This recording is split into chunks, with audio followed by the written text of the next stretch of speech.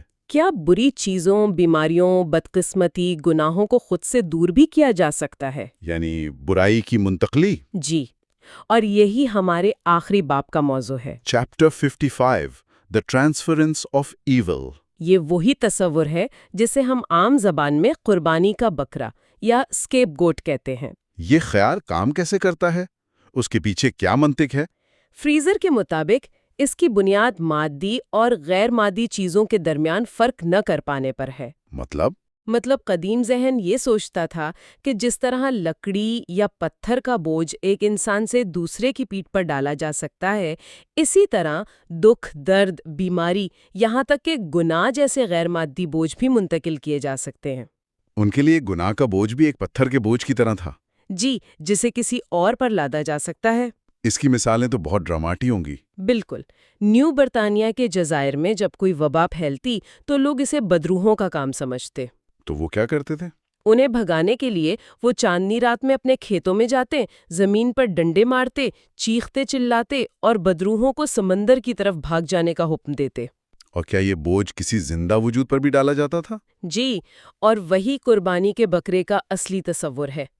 Freezer چین کے کچھ قبائل کی مثال دیتے ہیں جہاں سال میں ایک بار ایک طاقتور شخص کو قربانی کا بکرا بنایا جاتا تھا۔ اچھا، اس کے چہرے پر رنگ لگایا جاتا اور پھر گاؤں کے تمام لوگ ڈھول بجاتے، شور مچاتے اور اسے دھکے دیتے ہوئے گاؤں کی حدود سے باہر نکال دیتے۔ یہ مانتے ہوئے کہ یہ شخص گاؤں بھر کی تمام بیماریوں اور بدقسمتیوں کو اپنے ساتھ لے گیا ہے۔ بالکل، اسے پورے 1 سال کے لیے معاشرے سے نکال دیا جاتا تھا۔ تو یہ صرف ایک علامتی عمل نہیں تھا، بلکہ ایک حقیقی سماجی عمل تھا جس کا مقصد پورے معاشرے کی روحانی اور جسمانی صفائی تھی۔ جی، پورے معاشرے کے گناہوں کا بوجھ ایک فرد یا جانور پر ڈال کر اسے باہر نکال دیا جاتا تھا تاکہ معاشرہ پاک صاف ہو کر ایک نئی شروعات کر سکے۔ آج کا یہ سفر واقعی حیران کن تھا۔ ہم نے دیکھا کہ قدیم انسان دیوتا کو کھا کر اس سے جڑنے کی کوشش کرتا تھا جانور کا گوشت کھا کر اس کی روح کا حصہ بننا چاہتا تھا۔ اور اپنی برائیوں اور بیماریوں کا بوجھ کسی اور پر ڈال کر خود کو پاک کرنا چاہتا تھا۔ یہ سب طریقے ایک غیر یقینی اور اکثر خوفناک دنیا کو سمجھنے، اس میں اپنا مقام بنانے اور اسے قابو کرنے کی کوششیں تھیں۔ اور غورطلب بات یہ ہے کہ یہ سوچ آج بھی زندہ ہے۔ بالکل، جب کوئی ٹیم میچ ہارتی ہے تو میڈیا اور عوام کسی ایک کھلاڑی کو قربانی کا بکرا بنا دیتے ہیں۔ صحیح۔ جب ہم اپنی ناکامیوں کا الزام حالات یا دوسروں پر ڈالتے ہیں تو ہم لاشعوری طور پر اپنی برائی کو منتقل ہی کر رہے ہوتے ہیں۔ شکلیں بدل گئی ہیں، زبان بدل گئی ہے۔ لیکن انسانی نفسیات کی یہ گہری ساخت جو ذمہ داری سے بچنے اور جادوئی حل تلاش کرنے کی کوشش کرتی ہے، شاید آج بھی ہمارے اندر ویسی ہی ہے۔ تو آج ہم انسانی نفسیات کے ایک بہت ہی کہہ لیں کہ عجیب سفر پر نکلیں گے۔ یہ سفر اس خیال سے شروع ہوتا ہے کہ برائی کو محض چیخ چلا کر بھگایا جا سکتا ہے، پھر یہ تصور آگے بڑھ کر کسی بے گناہ جانور یا انسان پر گناہوں کا بوجھ ڈالنے تک پہنچتا ہے، اور اس کی انتہا ایک زندہ دیوتا کو قربان کرنے کی صورت میں ہوتی ہے۔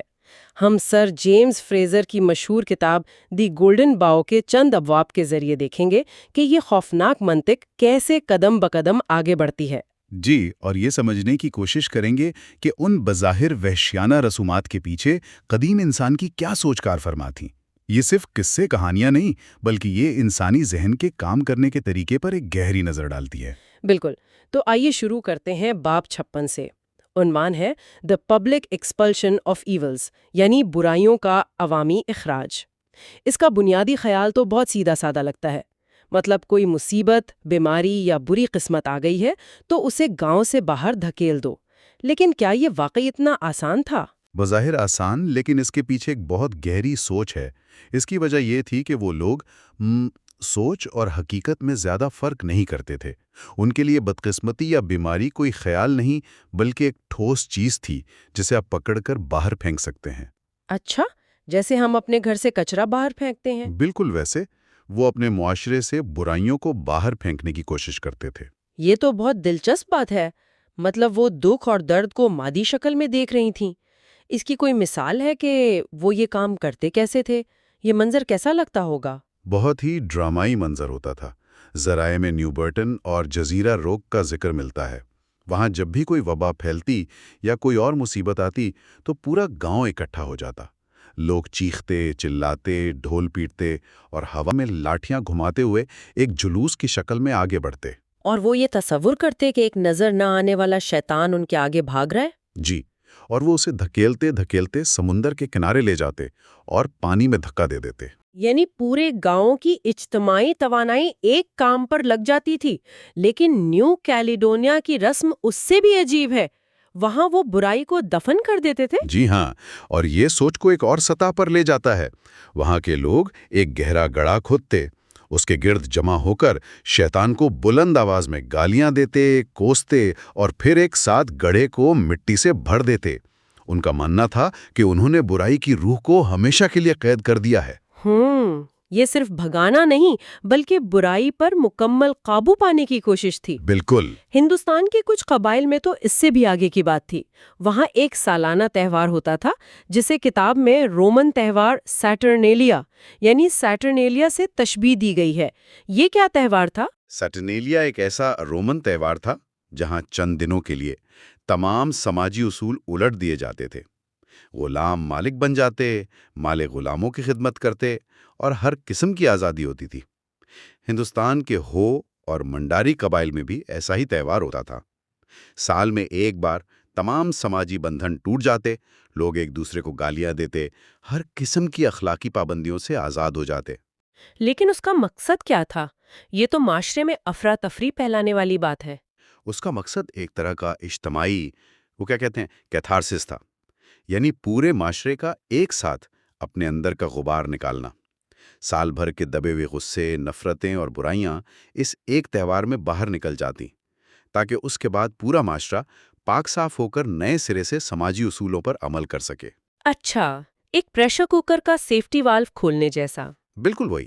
ٹھیک ہے، تو برائی کو دھکیل کر گاؤں سے باہر نکال دینا ایک بات ہے، لیکن کیا قدیم ذہن اس سے بھی ایک قدم آگے گیا؟ کیا ایسا بھی ہوتا تھا کہ اس برائی کو کسی ٹھوس چیز میں پیک کر کے بھیجا جائے؟ بالکل، اور یہیں سے بات اور زیادہ گہری اور خطرناک ہوتی جاتی ہے۔ اب ہم آتے ہیں باب 57 پر، پبلک اسکیپ کوٹس یعنی عوامی قربانی کے بکرے۔ یہاں برائی کو صرف بھگایا نہیں جا رہا بلکہ اسے باقاعدہ طور پر کسی جانور، کتی یا انسان پر منتقل کیا جا رہا ہے۔ اس کے پیچھے کیا منطق تھی؟ یہ کیسے ممکن ہے کہ ایک پورے معاشرے کے گناہ کسی ایک وجود میں منتقل ہو جائیں؟ اس تصور کی جڑیں ہمدردانہ جادو یعنی سمپیتھیٹک میجک میں ہیں، یعنی جیسا کرو گے ویسا ہوگا کا اصول۔ جیسے کسی گڑیا کو تکلیف پہنچانے سے اس شخص کو تکلیف پہنچے جس کی وہ نمائندگی کرتی ہے۔ یہاں بھی یہی منطق کام کر رہی تھی کہ اگر ہم اپنے گناہ اور بیماریاں علامتی طور پر کسی جانور یا انسان پر لاد دیں تو وہ حقیقت میں اس کے ساتھ چلی جائیں گی۔ جی بالکل۔ اور اس کام کے لیے اکثر مقدس سمجھے جانے والے جانوروں یا انسانوں کا انتخاب کیا جاتا تھا، جو بعد میں ایک عام مجرم سمجھے جانے لگے۔ یہ کیسے ہوا؟ یہ بہت اہم نکتہ ہے۔ قدیم مصر کی مثال لیں، وہاں ایک مقدس بیل کی قربانی دی جاتی تھی۔ اس کے سر پر پورے معاشرے کی بدقسمتیوں کا الزام لگا کر اسے دریا میں پھینک دیا جاتا تھا۔ شروع میں یہ ایک الہی قربانی کا بکرا تھا، یعنی ایک دیوتا کی قربانی جو معاشرے کو بچانے کے لیے دی جا رہی تھی۔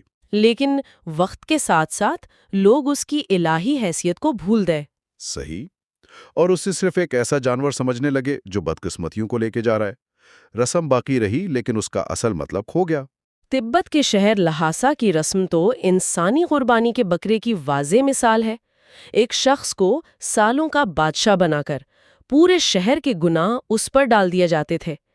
یہ اس شخص کے لیے کیسا تجربہ ہوتا ہوگا؟ یہ ایک بہت بڑا نفسیاتی بوجھ تھا۔ اس شخص کو 10 دن کے لیے مکمل آزادی دی جاتی، لیکن ساتھ ہی وہ پورے معاشرے کی نفرت اور گناہوں کا مرکز بھی بن جاتا۔ تہوار کے آخر میں اسے رسوا کیا جاتا، لوگ اس پر طنز کرتے اور پھر اسے شہر سے نکال دیتے۔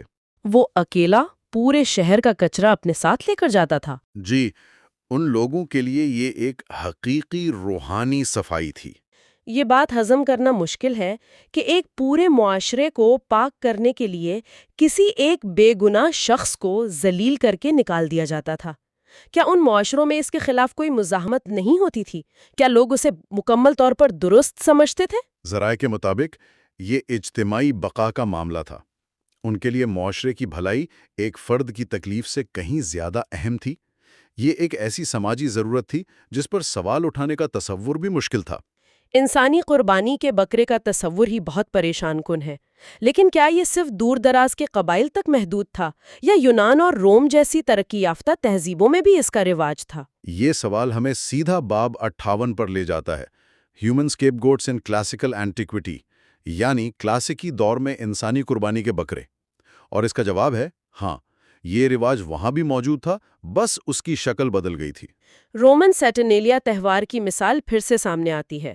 ہم نے سنا کہ یہ خوشی کا تہوار تھا، لیکن اس کے پیچھے کیا راز تھا؟ اچھا، تو یہاں ایک ٹوسٹ ہے۔ مطلب جو بظاہر ایک جشن کا تہوار ہے، جہاں غلام آزاد ہوتے ہیں اور ہر طرف پارٹی کا ماحول ہوتا ہے، اس کے پیچھے ایک انسانی قربانی کی تاریخ چھپی ہوئی ہے۔ یہ تو بہت ہی تاریخ بات ہے۔ بالکل۔ قدیم زمانے میں اس تہوار کے دوران ایک فرضی بادشاہ بنایا جاتا تھا۔ یہ شخص دیوتا سیٹرن یعنی سیٹرن کا نمائندہ ہوتا تھا۔ اسے ہر قسم کی شاہی آسائشیں دی جاتیں، وہ جو چاہتا کرتا۔ لیکن تہوار کے اختتام پر اسے اپنی جان قربان کرنی پڑتی تھی۔ وہ دیوتا کے روپ میں پوری دنیا کی بھلائی کے لیے مرتا تھا۔ ایک منٹ، کیا ہم واقعی یہ مان سکتے ہیں کہ رومی فوجی جو اتنے عملی لوگ تھے اس رسم پر یقین رکھتے تھے کہ 30 دن کے بادشاہ کو قربان کرنے سے دیوتا خوش ہوگا؟ یہ کسی ڈرامے کی کہانی زیادہ لگتی ہے۔ آپ کا شک بجا ہے، اور یہی اس میں دلچسپ بات ہے۔ ذرائع بتاتے ہیں کہ یہ رسم رومی فوج کی کچھ چھاونیوں میں 3 صدی عیسوی تک جاری رہی۔ ایک فوجی کو قرعہ اندازی کے ذریعے 30 دن کے لیے بادشاہ بنایا جاتا۔ وہ شاہی لباس پہنتا، عیاشی کرتا، اور 30 دن کے اختتام پر اسے دیوتا کے مذبح پر اپنی گردن کٹوانا پڑتی تھی۔ تو جو چیز عام معاشرے میں کھیل بن چکی تھی، وہ کچھ روایتی حلقوں میں اپنی اصل خونی شکل میں زندہ تھی۔ بالکل. اچھا، تو رومن تہذیب میں دیوتا کا ایک نمائندہ قربان ہو رہا تھا. کیا کوئی ایسی تہذیب بھی تھی جہاں یہ مانا جاتا ہو کہ وہ حقیقی دیوتا کو ہی قتل کر رہے ہیں جو ایک انسان کی شکل میں موجود ہے؟ جی ہاں، اور یہ اس تصور کی انتہا ہے. اس کے لیے ہمیں باب 59 دیکھنا ہوگا، killing the god in Mexico, یعنی میکسیکو میں دیوتا کا قتل. یہاں قربانی کا شکار اور دیوتا ایک ہی وجود تھے. یہ کیسے ممکن تھا؟ اس کی سب سے طاقتور مثال مکئی کے نوجوان دیوی شیلونین یعنی زیلونین کی ہے. ہر سال قدیم میکسیکو کے لوگ ایک نوجوان لڑکی کو اس دیوی کے روپ میں منتخب کرتے تھے. جی، یہ انتخاب بہت احتیاط سے ہوتا تھا. وہ لڑکی ہر لحاظ سے کامل ہونی چاہیے. اور پھر اسے دیوی کی طرح پوجا جاتا تھا. بالکل. اسے مکئی کے بھٹوں سے بنے ہار پہنائے جاتے، اس کے بالوں میں سبز پنکھ سجائے جاتے جو نئی فصل کی علامت تھے. لوگ اس کے سامنے سجدہ کرتے، اپنی بہترین چیزیں نظر کرتے. وہ چند ہفتوں کے لیے ایک زندہ دیوی تھی. آپ تصور کریں اس لڑکی کی نفسیاتی حالت کا جسے پورا معاشرہ خدا مان کر پوج رہا ہے. یہ تو ناقابل تصور ہے. لیکن اس کا انجام؟ وہ بہت خوفناک تھا. جی. تہوار کے آخری دن اس لڑکی کو مکئی اور بیجوں کے ایک اونچے ٹیلے پر لے جایا جاتا جو زرخیزی کی علامت تھا، اور وہاں اس کا سر قلم کر دیا جاتا. لیکن یہاں سب سے اہم بات مقصد کو سمجھنا ہے. یہ سزا نہیں تھی. بالکل نہیں. اس کے خون کو دیوی کی پتھر کی مورتی پر اور کھیتوں میں چھڑکا جاتا تھا. یہ ہمدردانہ جادو کی انتہا تھی. ان کا ماننا تھا کہ دیوی کا خون زمین میں جا کر اسے مزید زرخیز کرے گا اور مکئی کی فصل شاندار ہوگی. تو دیوی کی موت نئی زندگی کو جنم دینے کے لیے ضروری تھی. یہ موت اور زندگی کے ایک چکر کا حصہ تھا. جی، یہ قربانی زندگی کو فروغ دینے کے لیے تھی. دیوتا کو مرنا پڑتا تھا تاکہ کائنات اور انسان زندہ رہ سکیں. یہ قدیم زراعتی معاشروں کا ایک بنیادی عقیدہ تھا. ہم نے ان لوگوں کی بات کی جنہیں قربان ہونے کے لیے منتخب کیا گیا، لیکن کچھ ایسے بھی لوگ تھے جو اتنے مقدس سمجھے جاتے تھے کہ انہیں مارا تو نہیں جاتا تھا، لیکن ان کی زندگی بھی عام نہیں تھی. وہ ایک طرح کی قید میں رہتے تھے. آپ بالکل صحیح سمت میں جا رہی ہیں، اور یہ ہمیں ہمارے آخری باب 60 کی طرف لاتا ہے، جس کا پراسرار عنوان ہے بٹوین ہیون اینڈ ارتھ، یعنی آسمان اور زمین کے درمیان. اس کا کیا مطلب ہے، آسمان اور زمین کے درمیان؟ اس کا تعلق ان سخت پابندیوں یا ٹیبوز سے ہے جو مقدس ترین افراد پر لگائی جاتی تھیں، جیسے بادشاہ، پجاری یا بلوغت کو پہنچنے والی لڑکیاں. ان لوگوں کو ایک طرح سے لائیو وائر سمجھا جاتا تھا. ان میں اتنی زیادہ روحانی طاقت ہوتی تھی کہ اگر وہ زمین کو چھوتے تو زمین جل جاتی، اور اگر سورج کو دیکھتے تو سورج کی طاقت مان پڑ جاتی. تو انہیں دنیا سے الگ تھلگ یا انسولیٹ کر کے رکھا جاتا تھا تاکہ کوئی بڑا نقصان نہ ہو. یہ کیسے کیا جاتا تھا؟ 2 بنیادی اصول تھے. پہلا، انہیں زمین کو چھونے کی اجازت نہیں تھی. انہیں یا تو ہر وقت اٹھا کر لے جایا جاتا یا وہ قالینوں پر چلتے تھے. دوسرا، انہیں سورج کو دیکھنے کی اجازت نہیں تھی. تو انہیں گویا آسمان اور زمین کے درمیان معلق کر دیا جاتا تھا تاکہ ان کی خطرناک طاقت کائنات کا توازن خراب نہ کرے. بالکل. اس کی کوئی حقیقی مثالیں ہیں؟ یہ تو بالکل کہانی لگتی ہے. یہ حقیقت تھی. افریقہ میں کئی بادشاہ تھے جنہیں زندگی بھر اپنے محل یا ایک خاص کرسی تک محدود رکھا جاتا تھا. لیکن سب سے زیادہ چونکا دینے والی مثال جزیرہ نیو ایرلینڈ کی ہے. وہاں جب کوئی لڑکی بلوغت کی عمر کو پہنچتی تو اسے 4 یا 5 سال کے لیے ایک اندھیرے پنجرے میں بند کر دیا جاتا تھا جو زمین سے اونچا ہوتا تھا. کئی سال تک. یہ تو ناقابل تصور ہے. یہ صرف ایک رسم نہیں، یہ تو سراسر ظلم لگتا ہے. اس سے اس لڑکی کی ذہنی حالت پر کیا اثر پڑتا ہوگا؟ بالکل. الاسکا کے قدیم باشندے بھی اپنی لڑکیوں کو بلوغت کے آغاز پر 1 سال کے لیے ایک تاریک جھونپڑی میں قید رکھتے تھے. لیکن ان معاشروں کی نظر میں یہ ظلم نہیں تھا. یہ اس لڑکی کی حفاظت اور معاشرے کی حفاظت کے لیے ایک لازمی اقدام تھا. وہ مانتے تھے کہ بلوغت کے وقت لڑکی میں جو روحانی طاقت آتی ہے وہ اتنی شدید ہوتی ہے کہ اگر اسے قابو نہ کیا جائے تو وہ سب کچھ تباہ کر سکتی ہے. جی، اور یہ ظاہر کرتا ہے کہ قدیم انسان کے لیے مقدس اور خطرناک میں کوئی خاص فرق نہیں تھا. جو چیز بہت طاقتور ہے وہ فائدہ بھی دے سکتی ہے اور نقصان بھی. ان تمام ابواب کا جائزہ لینے کے بعد ایک بات تو واضح ہے کہ یہ تمام عجیب اور بعض اوقات خوفناک رسومات بے معنی نہیں تھیں۔ ان کے پیچھے ایک منطق تھی، ایک عالمی نظریہ تھا۔ بالکل، یہ سب کائنات کی افراتفری میں ایک نظام پیدا کرنے کی کوششیں تھیں۔ یہ قدیم انسان کی اپنی دنیا کو سمجھنے اور اس پر قابو پانے کی جدوجہد کی عکاسی کرتی ہیں۔ چاہے وہ نظر نہ آنے والی برائی کو گاؤں سے بھگانا ہو، اپنے گناہوں کا بوجھ کسی بکرے پر ڈالنا ہو، فصلوں کی خاطر کسی دیوتا کو قتل کرنا ہو، یا کائنات کو بچانے کے لیے کسی مقدس شخص کو قید کرنا ہو۔ یہ سب ایک بنیادی انسانی خواہش کی طرف اشارہ کرتا ہے، اپنے ماحول پر کنٹرول حاصل کرنا۔ جی، اور یہ ہمیں سوچنے پر مجبور کرتا ہے، آج کے جدید سائنسی دور میں بھی کیا ہم ان بنیادی نفسیاتی نمونوں سے پوری طرح آزاد ہو گئے ہیں؟ جب معاشرے میں کوئی بحران آتا ہے تو کیا ہم آج بھی اجتماعی ناکامیوں کے لیے کسی کو قربانی کا بکرا نہیں بناتے؟ شاید طریقے بدل گئے ہیں، ٹیکنالوجی آ گئی ہے، لیکن وہ بنیادی انسانی نفسیات جو افراتفری سے گھبراتی ہے اور نظم چاہتی ہے، وہ آج بھی کہیں نہ کہیں ویسی ہی ہے۔ خوش آمدید۔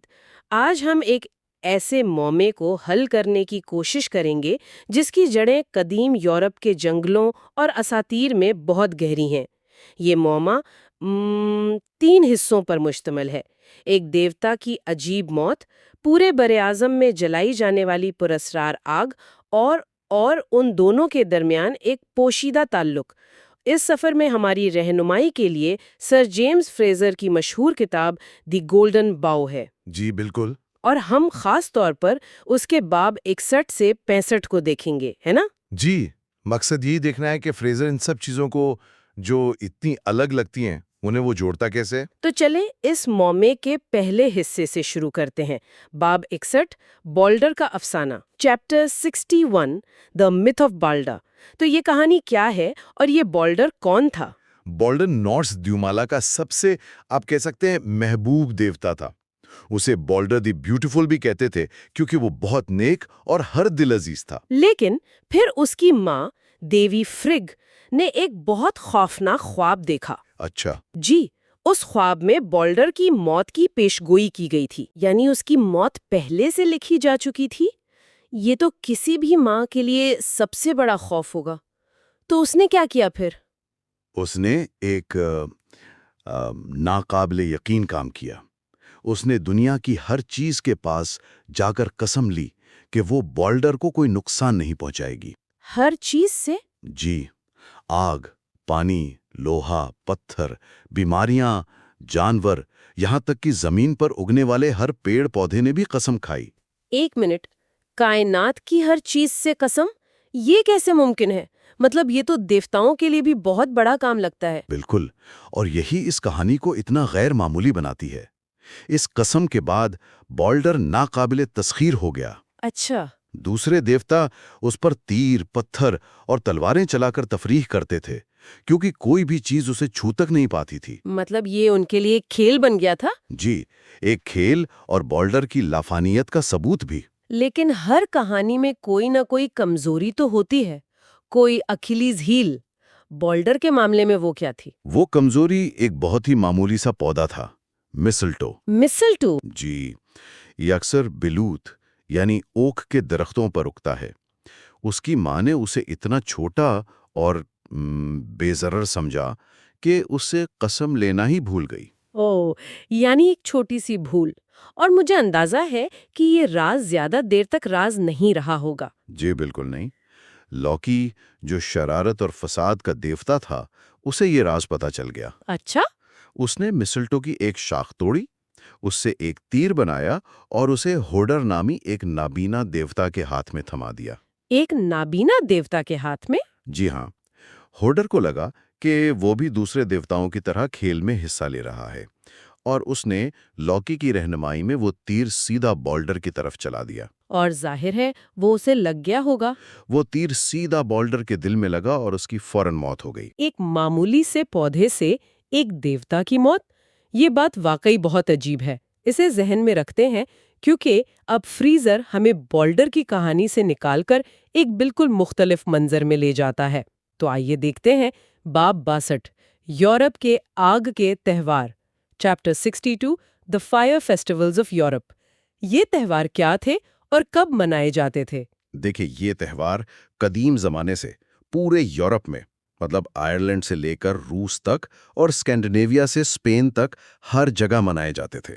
واہ! اور یہ صرف جشن نہیں تھے، ان کا ایک بہت گہرا مقصد تھا: برائیوں، جادوگرنیوں، بیماریوں، ہر قسم کی منفی قوتوں کو دور بھگانا۔ اچھا، اور یہ آگ کے تہوار سال کے 4 اہم موقعوں پر ہوتے تھے جو موسموں کی تبدیلی سے جڑے تھے۔ 4 اہم موقع کون سے تھے وہ؟ پہلا تھا بیلٹین، جو مئی کے شروع میں ہوتا تھا اور بہار کی آمد کا جشن تھا۔ صحیح، اس دن 2 بڑے الاؤ جلاتے تھے اور مویشیوں کو ان کے درمیان سے گزارتے تھے۔ تاکہ وہ محفوظ رہیں۔ جی، تاکہ وہ پورے سال بیماریوں اور وباؤں سے محفوظ رہیں۔ دوسرا اور شاید سب سے اہم تہوار تھا مڈ سمر۔ یہ 23 اور 24 جون کو منایا جاتا تھا۔ یعنی سال کا سب سے لمبا دن جب سورج اپنی طاقت کے عروج پر ہوتا ہے۔ تو اس دن آگ جلانا ایک طرح سے سورج کی طاقت کا جشن منانا ہوا؟ بالکل، یہ سورج کو خراج تحسین پیش کرنے کا دن تھا۔ لوگ پہاڑیوں پر بہت بڑے الاؤ جلاتے، ان پر سے چھلانگیں لگاتے اچھا، اور جلتے ہوئے لکڑی کے پہیوں کو پہاڑیوں سے نیچے لڑکاتے تھے، جو آسمان پر سورج کے سفر کی نقل ہوتی تھی۔ واہ، یہ تو بہت علامتی ہے۔ جی، ان سب کا مقصد فصلوں کی زرخیزی کو یقینی بنانا تھا اور مویشیوں کو محفوظ رکھنا تھا۔ اور باقی 2 تہوار؟ تیسرا تھا ہیلووین، جو نومبر کے شروع میں ہوتا تھا، یعنی سردیوں کے آغاز پر۔ صحیح، اور چوتھا تہوار ایسٹر کے موقع پر بھی آگ جلانے کی روایت تھی، جو بہار کی واپسی اور نئی زندگی کے آغاز کا جشن تھا۔ تو آپ دیکھیں کہ یہ آگ پورے سال ہر موسم میں لوگوں کی زندگیوں کا مرکزی حصہ تھی۔ ٹھیک ہے۔ تو پورے یورپ میں لوگ منظم طریقے سے آگ جلا رہے ہیں، یہ صرف تفریح نہیں بلکہ ایک سنجیدہ رسم ہے۔ تو اس کے پیچھے سوچ کیا تھی؟ باب 63 آگ کے تہواروں کی تشریح، chapter 63 the interpretation of the 5 festivals میں فریزر اس کی کیا وضاحت کرتا ہے؟ فریزر یہاں 2 بنیادی نظریات پیش کرتا ہے جو ایک دوسرے سے جڑے ہوئے ہیں۔ پہلی تشریح کو وہ شمسی جادو یعنی سولر میجک کہتا ہے۔ شمسی جادو یہ کیا ہوتا ہے؟ اس کا تعلق خاص طور پر مڈ سمر فیسٹیول سے ہے۔ چونکہ مڈ سمر کے بعد دن چھوٹے ہونے لگتے ہیں، قدیم انسانوں کا خیال تھا کہ وہ زمین پر بڑی آگ جلا کر سورج کی کم ہوتی ہوئی طاقت کو سہارا دے سکتے ہیں۔ اچھا، یعنی یہ ایک قسم کا ہمدردانہ جادو تھا۔ بالکل، امیٹیٹو میجک، زمین پر سورج کی نقل اتار کر کائنات میں اصل سورج کی مدد کرنا، جلتے ہوئے پہیوں کو لڑکانا، اسی کی ایک بہترین مثال ہے۔ تو یہ ایک طرح سے سورج کو ریچارج کرنے کی کوشش تھی، زمین پر آگ جلا کر آسمانی آگ کو طاقت دینا۔ یہ تو بہت دلچسپ سوچ ہے۔ اور دوسری تشریح کیا ہے؟ دوسری تشریح زیادہ عام ہے اور شاید زیادہ بنیادی بھی۔ اس کے مطابق ان تہواروں کا مقصد تھا پاکیزگی اور تطہیر، یعنی پیوریفیکیشن۔ اچھا، آگ کو ایک بہت طاقتور پاک کرنے والا عنصر سمجھا جاتا تھا۔ یہ مانا جاتا تھا کہ آگ کی لپٹیں اور اس کا دھواں ہر قسم کی منفی قوتوں کو ختم کر دیتا ہے، چاہے وہ جادوگرنیاں ہوں، بدروہیں ہوں یا بیماریاں۔ تو اگر پہلا نظریہ کائنات کو چلانے کے بارے میں ہے تو دوسرا اپنی دنیا کو صاف کرنے کے بارے میں ہے۔ کیا یہ دونوں نظریات ایک ساتھ کام کر سکتے ہیں؟ جی بالکل، فریزر کے مطابق یہ دونوں مقاصد ایک دوسرے سے جڑے ہوئے تھے۔ اس کی ایک بہترین مثال نیڈ فائر ہے۔ Need fire? جی، جب مویشیوں میں کوئی وبا پھیلتی تو گاؤں کے لوگ تمام پرانی آگ بجھا دیتے، پھر 2 خشک لکڑیوں کو آپس میں رگڑ کر ایک نئی بالکل خالص آگ پیدا کی جاتی تھی۔ اچھا، اور اس آگ کے دھوئیں سے جانوروں، انسانوں اور گھروں کو پاک کیا جاتا تھا تاکہ وبا ختم ہو سکے۔ یہ پاکیزگی کا تصور تو بہت طاقتور ہے، لیکن فریزر اس بات تو ایک بہت ہی تاریک موڑ دیتا ہے۔ ذرائع بتاتے ہیں کہ ان آگ میں صرف لکڑیاں ہی نہیں جل رہی تھیں۔ جی، تو چلتے ہیں باب 64 آگ میں انسانوں کا جلانا، chapter 64 the burning of human beings in the fires. کیا یہ سچ ہے کہ ان تہواروں میں انسانوں کو بھی جلایا جاتا تھا؟ جی ہاں، فریزر کے مطابق شواہد بہت واضح ہیں۔ قدیم سیلٹک قبائل کے پجاری، جنہیں ڈروئڈز کہا جاتا تھا، وہ اس عمل کے لیے جانے جاتے تھے۔ اچھا، وہ ٹہنیوں اور لکڑیوں سے بہت بڑے انسانی شکل کے پنجرے بناتے تھے۔ انسانی شکل کے پنجرے؟ یہ تو سننے میں ہی ہولناک ہے۔ بالکل، اور یہ صرف کہانیاں نہیں ہیں۔ ہمارے پاس رومن جنرل جولیس سیزر کی اپنی تحریریں ہیں۔ اوہ، جی، اس نے گول یعنی موجودہ فرانس میں اپنی آنکھوں سے ان ڈروئڈز کو یہ خوفناک رسومات ادا کرتے ہوئے بیان کیا ہے۔ وہ بتاتا ہے کہ ان پنجروں میں انسانوں، جن میں زیادہ تر مجرم یا جنگی قیدی ہوتے تھے، اور جانوروں کو بھر کر ایک ساتھ زندہ جلا دیا جاتا تھا۔ لیکن ایسا کیوں؟ کیا یہ دیوتاؤں کے لیے قربانی تھی؟ یہی پر فریزر ایک بہت اہم نقطہ اٹھاتا ہے۔ اس کا نظریہ یہ ہے کہ یہ روایتی معنوں میں قربانی نہیں تھی۔ اچھا، جن لوگوں کو جلایا جاتا تھا انہیں دیوتاؤں کو خوش کرنے کے لیے نہیں بلکہ معاشرے کے لیے خطرہ سمجھ کر سزا دی جاتی تھی۔ انہیں جادوگر، چڑیلیں یا بدروحوں کے قبضے میں سمجھا جاتا تھا۔ تو یہ ایک طرح کی صفائی مہم تھی، معاشرے کو نقصان پہنچانے والے عناصر کو جڑ سے اکھاڑ پھینکنا؟ بالکل، یہی مانا جاتا تھا کہ آگ میں جلانا ان کی شیطانی طاقت کو مکمل طور پر ختم کرنے کا سب سے مؤثر طریقہ ہے۔ کیوں؟ کیونکہ اس سے نہ صرف ان کا جسم بلکہ ان کی روح بھی جل کر راکھ ہو جاتی ہے۔ اسی لیے بلیوں، لومڑیوں اور سانپوں جیسے جانوروں کو بھی ان آگ میں پھینکا جاتا تھا۔ اور وہ کیوں؟ کیونکہ یہ سمجھا جاتا تھا کہ جادوگرنیاں اور بدروحیں اکثر ان جانوروں کا روپ دھار لیتی ہیں۔ ہٹلر کی موت، یورپ کی آگ اور اس آگ میں انسانوں کی قربانی، یہاں تک تو بات سمجھ آتی ہے، آگ، صفائی، جادوگر۔ لیکن فریزر ایک حیران کن چھلانگ لگاتا ہے اور ان سب کو واپس بولڈر سے جوڑ دیتا ہے۔ یہ تعلق کیسے بنتا ہے؟ یہ تو بالکل الگ دنیا لگ رہی تھی۔ اب ہم ممے کے آخری حصے پر پہنچے۔ باب 65، بولڈر اور مسلٹو۔ آگ کے تہواروں کا ایک دیوتا کی موت سے کیا لینا دینا؟ یہاں فریزر اپنا سب سے اہم اور انقلابی نظریہ پیش کرتا ہے۔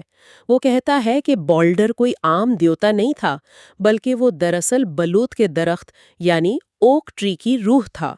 بلوط کے درخت کی روح؟ جی، قدیم یورپین لوگوں کے لیے بلوط کا درخت سب سے مقدس تھا، شاید اس لیے کہ اس پر اکثر آسمانی بجلی گرتی تھی، جسے وہ آسمانی دیوتا کی علامت سمجھتے تھے۔ ٹھیک ہے، مان لیا کہ بولڈر بلوط کے درخت کی روح ہے، لیکن اس کی موت تو مسلٹو سے ہوئی تھی۔ اس کا کیا تعلق ہے؟ یہیں پر فریزر کی دلیل کا مرکزی نقطہ ہے، اور یہیں پر ہمارا معمہ حل ہوتا ہے۔ اچھا، مسلٹو، جو بالوت کے درخت پر اگنے والا ایک طفیلی پودا ہے، اس میں ایک غیر معمولی بات ہے۔ سردیوں میں جب بالوت کے اپنے تمام پتے جھڑ جاتے ہیں اور وہ ایک مردہ درخت کی طرح لگتا ہے، تب بھی مسلٹو اس کی شاخوں پر ہرا بھرا رہتا ہے۔ ایک منٹ، مجھے سمجھنے دیں۔ تو بلوط کا درخت سردیوں میں مردہ لگتا ہے، لیکن اس پر اگنے والا مسلٹو زندہ اور ہرا بھرا رہتا ہے۔ جی، تو قدیم لوگوں نے سوچا ہوگا کہ درخت کی جان یا اس کی روح سمٹ کر اس چھوٹے سے پودے میں پناہ لیتی ہے۔ بالکل، آپ نے بالکل صحیح سمجھا۔ انہوں نے مسلٹو کو بلوط کے درخت کی بیرونی روح سمجھا۔ بیرونی روح؟ جی، یہ ایک ایسا تصور ہے جو دنیا بھر کی لوک کہانیوں میں ملتا ہے، جہاں کوئی دیو یا جادوگر اپنی جان کسی انڈے یا پرندے میں چھپا دیتا ہے۔ اسے مارنے کے لیے پہلے اس چیز کو تباہ کرنا پڑتا ہے جس میں اس کی جان چھپی ہو۔ تو جب تک مسلٹو محفوظ ہے، بولڈر یعنی بلوط کا درخت بھی محفوظ ہے؟ جی ہاں، فریزر کے مطابق بولڈر کا افسانہ دراصل ایک قدیم رسم کی وضاحت ہے۔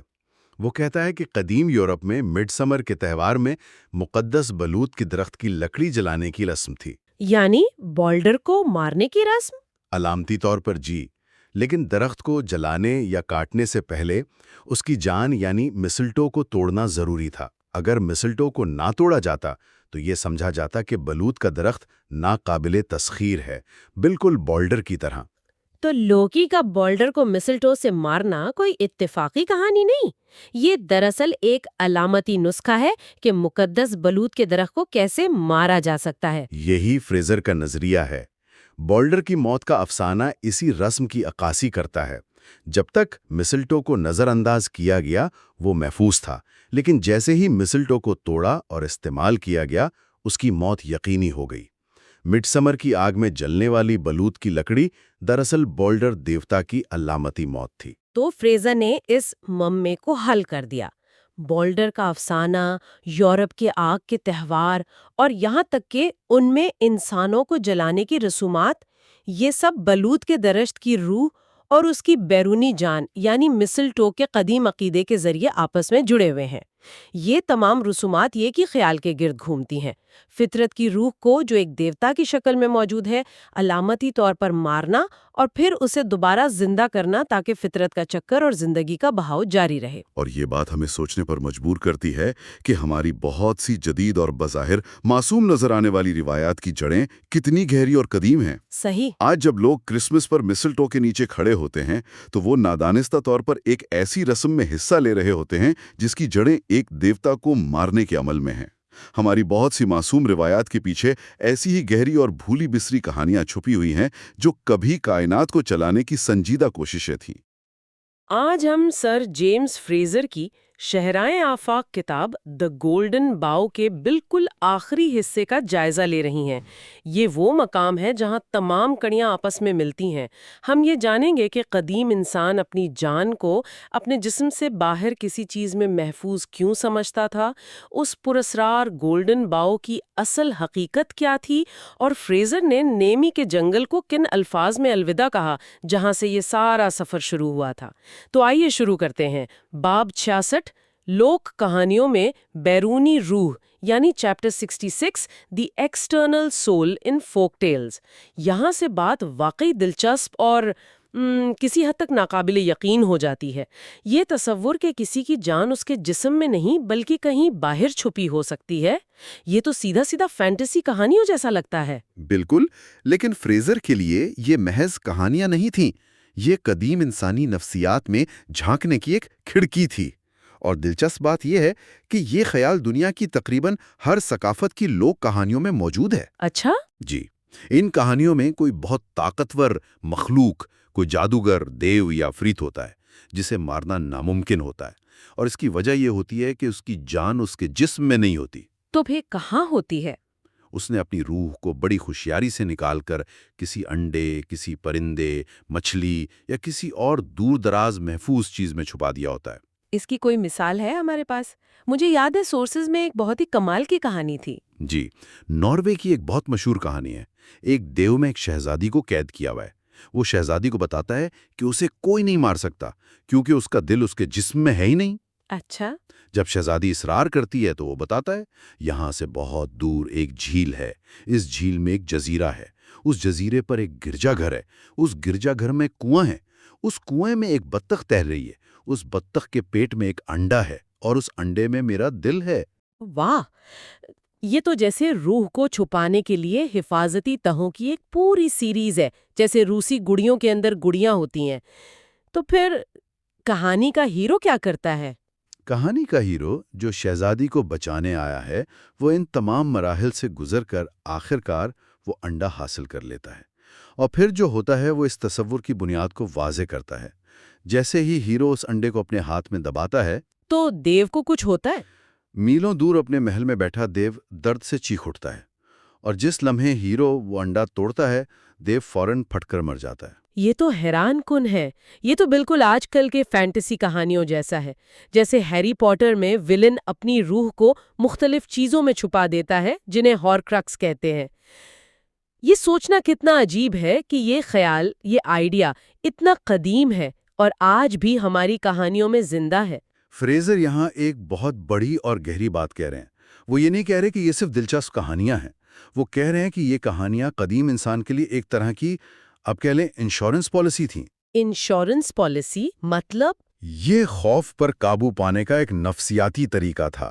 سوچئے، اگر آپ کو یقین ہو کہ آپ کی جان آپ کے جسم میں نہیں بلکہ کسی محفوظ جگہ پر ہے، تو آپ جنگ میں، شکار پر یا کسی اور خطرے کا سامنا کرتے ہوئے کتنے بہادر ہو سکتے ہیں۔ صحیح۔ یہ محض توہم پرستی نہیں تھی، یہ بقا کی ایک حکمت عملی تھی۔ ٹھیک ہے، تو یہ تو ہوئیں کہانیاں، لیکن کیا اس بات کا کوئی ثبوت کہ لوگ حقیقت میں بھی ایسا سوچتے یا کرتے تھے؟ کیا یہ عقیدہ صرف کہانیوں تک محدود تھا یا روزمرہ کی زندگی کا بھی حصہ تھا؟ یہی فریزر کا اگلا سوال تھا، اور اس کا جواب انہیں دنیا بھر کے حقیقی رسم و رواج میں ملا۔ لوک رواج میں بیرونی روح یعنی chapter 67 the external civil in folk custom. یہاں فریزر اس خیال کو ٹوٹم ایزم کے تصور سے جوڑتے ہیں۔ ٹوٹم ایزم؟ جی، ٹوٹمازم ایک بہت گہرا عقیدہ ہے جہاں یہ مانا جاتا ہے کہ کسی قبیلے یا فرد کی زندگی کا تعلق کسی خاص جانور یا پودے سے ہوتا ہے جسے اس کا ٹوٹم کہتے ہیں۔ یہ صرف ایک علامت نہیں ہوتی؟ نہیں، بالکل نہیں۔ ان کی جانیں ایک دوسرے سے جڑی ہوتی ہیں۔ اگر ٹوٹم جانور کو نقصان پہنچے تو اس فرد کو بھی نقصان پہنچتا ہے۔ یعنی اگر کسی کا ٹوٹم شیر ہے اور وہ شیر زخمی ہو جائے تو اس انسان کو بھی چوٹ لگے گی؟ بالکل۔ فریزر آسٹریلیا کے کچھ قبائل کی مثال دیتے ہیں جہاں یہ عقیدہ تھا کہ قبیلے کے تمام مردوں کی زندگیاں چمگادڑوں سے جڑی ہیں اور تمام عورتوں کی زندگیاں الوؤں سے۔ اچھا۔ اگر کوئی مرد غلطی سے بھی کسی الو کو مار دیتا تو قبیلے کی تمام عورتیں اس پر حملہ کر دیتیں کیونکہ ان کے نزدیک یہ ان میں سے کسی ایک عورت کے قتل کے مترادف تھا۔ یہ تو بہت شدید رد عمل ہے، یعنی وہ اسے علامتی نہیں بلکہ حقیقی حملہ سمجھتے تھے۔ جی، اتنا سنجیدہ معاملہ تھا۔ اسی باب میں بلوغت کی کچھ عجیب و غریب رسومات کا بھی ذکر ہے، جیسے لڑکوں کو علامتی طور پر مار کر دوبارہ زندہ کیا جاتا ہے۔ اس کے پیچھے کیا منطق تھی؟ یہ اسی بیرونی روح کے تصور کا عملی مظاہرہ ہے۔ بہت سے قبائل میں جب کوئی لڑکا جوانی میں قدم رکھتا ہے تو اسے زندگی کے ایک نئے اور خطرناک مرحلے کے لیے تیار کیا جاتا ہے۔ نیو گینی کے قبائل میں لڑکوں کو ایک دیو نما مخلوق کے حوالے کیا جاتا تھا جو انہیں علامتی طور پر نگل لیتی تھی اور کچھ عرصے بعد اگل دیتی تھی۔ اور اس دوران وہ خوفناک آوازیں؟ ہاں، بل رورر کا ذکر تھا۔ یہ کیا چیز ہوتی ہے؟ یہ ایک بہت سادہ سا آلہ ہے، لکڑی کا ایک چپٹا ٹکڑا جسے ایک لمبی رسی سے باندھ کر سر کے اوپر تیزی سے گھمایا جاتا ہے۔ اچھا۔ اس سے ایک گہری گونجتی ہوئی پر اسرار آواز پیدا ہوتی ہے جو قدیم لوگوں کے لیے یقیناً کسی مافوق الفطرت مخلوق کی آواز لگتی ہوگی۔ تو اس رسم کا مقصد کیا تھا؟ مقصد یہ تھا کہ لڑکے کی کمزور روح کو اس کے جسم سے نکال کر اس کے قبیلے کے طاقتور ٹوٹم میں، مطلب کسی عقاب یا مگرمچھ میں منتقل کر دیا جائے تاکہ وہ محفوظ رہے۔ اور جب وہ دوبارہ زندہ ہوتا تو وہ ایک نیا مضبوط اور محفوظ انسان ہوتا۔ تو یہ محض توہمات نہیں تھے، بلکہ ان کا ایک گہرا نفسیاتی اور سماجی مقصد تھا، زندگی کے ایک نازک مرحلے پر نوجوانوں کو تحفظ کا احساس دلانا۔ اچھا، تو یہ خیال کہ کسی کی جان کسی جانور یا پودے میں ہو سکتی ہے، یہ بہت گہرا ہے۔ کیا اسی منطق کا کوئی تعلق نیمی کے اس درخت اور اس کی گولڈن باؤ سے بھی ہو سکتا ہے؟ بالکل۔ اب ہم اس معمے کے بالکل قریب پہنچ رہے ہیں۔ فریزر اسی قدیم عقیدے کو استعمال کر کے پہلے بولڈر دیوتا کی کہانی اور پھر نیمی کے پجاری کی گتھی سلجھاتے ہیں۔ گولڈن باؤ یعنی چیپٹر 68 دا گولڈن باؤ۔ یہاں فریزر اپنے تمام دلائل کو ایک نقطے پر جمع کرتے ہیں۔ وہ اسکاٹ لینڈ کے ایک دیوتا بولڈر کے افسانے سے شروعات کرتے ہیں۔ بولڈر۔ کہانی یہ ہے کہ بولڈر کی ماں نے دنیا کی ہر چیز، آگ، پانی، لوہا، پتھر، جانور، پودے سے قسم لی تھی کہ وہ بولڈر کو کوئی نقصان نہیں پہنچائے گی، اس لیے بولڈر لافانی ہو گیا تھا۔ اچھا، تو اسے کوئی بھی چیز نقصان نہیں پہنچا سکتی تھی؟ جی، دیوتا اس پر تیر اور پتھر پھینک کر اپنا دل بہلاتے تھے کیونکہ اسے کچھ نہیں ہوتا تھا۔ لیکن ہر ایسی کہانی میں کوئی نہ کوئی کمزوری ضرور ہوتی ہے۔ بولڈر کی کمزوری کیا تھی؟ اس کی کمزوری مسلٹو نامی ایک پودا تھا۔ یہ ایک چھوٹا سا پودا تھا جو درختوں پر اگتا ہے۔ اور اس کی ماں نے اس سے قسم لینا۔ وہ بھول گئیں، انہوں نے اسے اتنا غیر اہم سمجھا، اور پھر ایک چالاک دیوتا لوکی نے مسلٹو کی ایک چھوٹی سی ٹہنی سے بولڈر کو مروا دیا۔ ٹھیک ہے، لیکن ایک دیوتا کا ایک معمولی پودے سے مر جانا، اس کا نیمی کے پجاری سے کیا تعلق؟ فریزا کا کہنا ہے کہ بولڈر دراصل بلوط کے درخت یعنی اوک ٹری کی روح یا اس کا نمائندہ تھا۔ بلوط کا درخت؟ جی، قدیم یورپی اقوام کے لیے بلوط کا درخت سب سے مقدس اور طاقتور تھا، لیکن سردیوں میں بلوط کے پتے جھڑ جاتے ہیں اور وہ ایک مردہ درخت کی طرح لگتا ہے۔ صحیح، مگر اس مردہ نظر آنے والے درخت پر ایک چیز ہمیشہ ہری بھری رہتی تھی، اور وہ تھی مسلٹو۔ اچھا، قدیم انسان نے اپنی جادوئی منطق سے یہ نتیجہ اخذ کیا کہ جب پورا درخت مر جاتا ہے تو اس کی جان یا روح اس سدا بہار مسلٹو میں پناہ لے لیتی ہے، یعنی مسلٹو ہی بلوط کے درخت کی بیرونی روح ہے۔ او، تو گولڈن باؤ، وہ سنہری شاخ، وہ دراصل بلوط کے درخت پر اگنے والی مسلٹو تھی۔ بالکل۔ فریزر کے مطابق نیمی کا وہ پجاری بادشاہ جسے جنگل کا بادشاہ کہا جاتا تھا، وہ بلوط کے درخت کی روح کا انسانی اوتار تھا، مطلب اس کی جان بھی اس کے جسم میں نہیں؟ بلکہ اس مقدس درخت پر اگنے والی مسلطوں کی شاخ میں تھی۔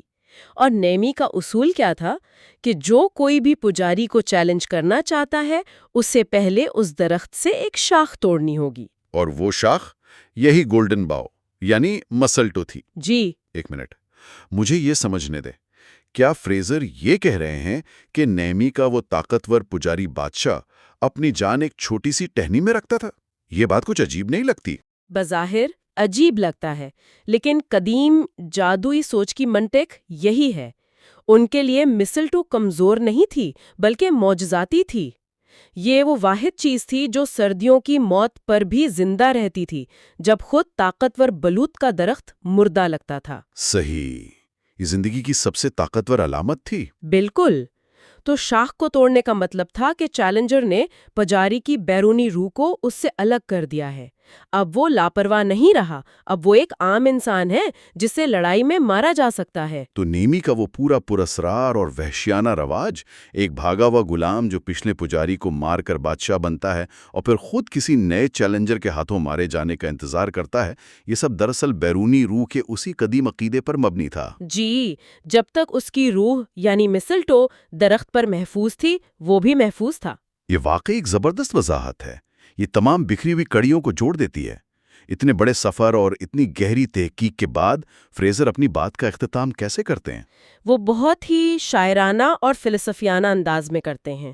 یہ اس کتاب کا آخری باب ہے، باب 69، نیمی کو الوداع، یعنی چیپٹر 69، فیئرویل ٹو نیمی۔ اس باب میں فریزر اپنے طویل سفر کو سمیٹتے ہیں، اور دلچسپ بات یہ ہے کہ وہ کوئی حتمی اور تکبر بھرا دعویٰ نہیں کرتے۔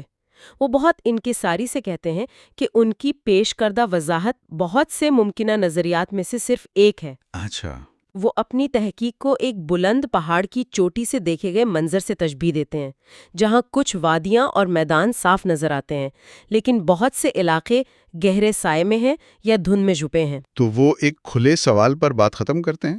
نہیں، وہ واپس وہیں آتے ہیں جہاں سے شروع کیا تھا، نیمی کی جھیل اور وہ پراسرار جنگل۔